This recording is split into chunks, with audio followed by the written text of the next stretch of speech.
away 100 million and then I would keep 75 for myself. Where would you give away the 100 to? Well, family, friends. Okay. I'd love to buy a big farm with loads of animals as well. What's with the animals? Yeah, maybe if we're You've got a lovely panel today. You just have a lovely panel today. You are very lucky. I'm going away. I mean, I'm hiring someone to look after the animals in the sanctuary, and I'm like in Cuba or something. Like, don't worry about me. The animals will be well dancing in Cuba. Yeah, absolutely. I'd like to learn to tango in Argentina. That would be something. Well, tell you what, you can come with me if I win it, Barbara. Will you bring me to learn to tango in Argentina with a nice tall art?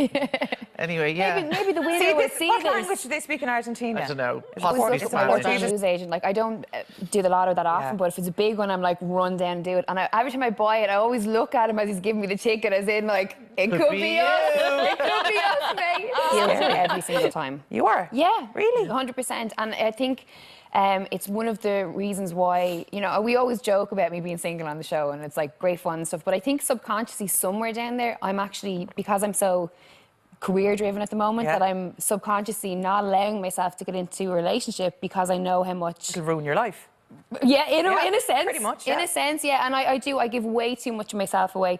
And that's obviously something that I had to work on, you know, myself, that, you know, I make the choice to give that much of myself away to somebody else. So, yeah, like, I mean, I definitely related to the article with Mandy Moore. She had an equal purse to a man in her field. So from an equality point of view, it's ahead of most sports, really, isn't it? It's the only sport I can think of where the women's fights will headline a show where the men are on. So we have, you know, on cards, there's mixed cards. It's not just all female or all male. Yeah. And women's fights regularly top the bill. There's just as much interest in the female fights. They're paid the exact same. So it's... And that's pretty huge, really. Yeah, especially in what's considered but it's very true. is, but if in such what's perceived as such a masculine and testosterone-fueled sport. I mean, I know we've Lydia on the show as well as a panelist quite regularly, but it's huge as a woman's sport. It's huge, and the pay is the same. Yes. There's no pay gap, gender pay gap in MMA, which is amazing. No. Yeah. Male or female, you're paid what you bring in. Yeah, what into an official sport. What would it be? Well, in France, I would choose MMA because they don't regulate MMA in France.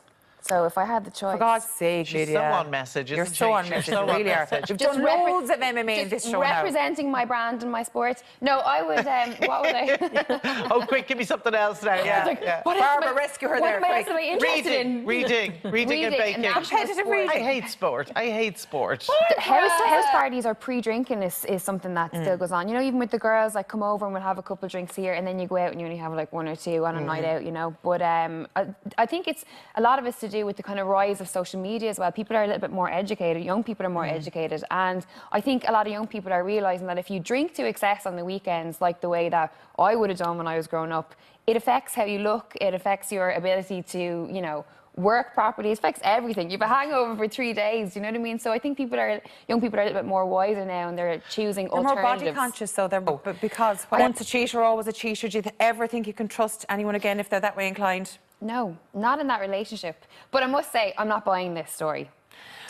I am not either. Do you know why? And you I bet you it's the same way as my... Because season 16 of the... Oh, no, I would say... Season 16 of the Keeping Up with the Kardashians is due to air, and I think it's a big PR stunt. Anyway. Yes, Elaine, and also with the Cardi B and Offset thing. Remember we spoke about that the last time? What Cardi B and Offset thing? They got divorced or they were separated, yeah. and then turns out like a couple of weeks later they're madly in love. It was all a PR stunt. So I'm not buying this. They are filming, about to start filming, and Khloe Kardashian commented on the Instagram post that the news outlet or whatever had posted on, and saying, like, you know, an emoji, and all her friends were like, you know, preach that and all this kind of stuff. I'm not buying it. Yeah. But if you're in a relationship and someone cheats on you, once a cheater, always a cheater. It applies to me. I'll be out the door. It's against men's biology to be monogamous. It's against women's biology as well. It's against women's biology to be monogamous. Yeah. That we have been conditioned to be monogamous by a patriarchal culture. We're not supposed to be remotely monogamous. We're supposed to seek out the strongest man to get the seed and have the strongest children. Yeah. So that's why if your fella is a weedy fella and he doesn't stand up for you, knock him on the head with a thing and get somebody else. There was also research done in the United States a few years ago where they examined what physical things turned women on sexually. So they showed them video of all different things. Women were turned on by everything, whereas men were only turned on in line with their sexual orientation. Now, there you go. So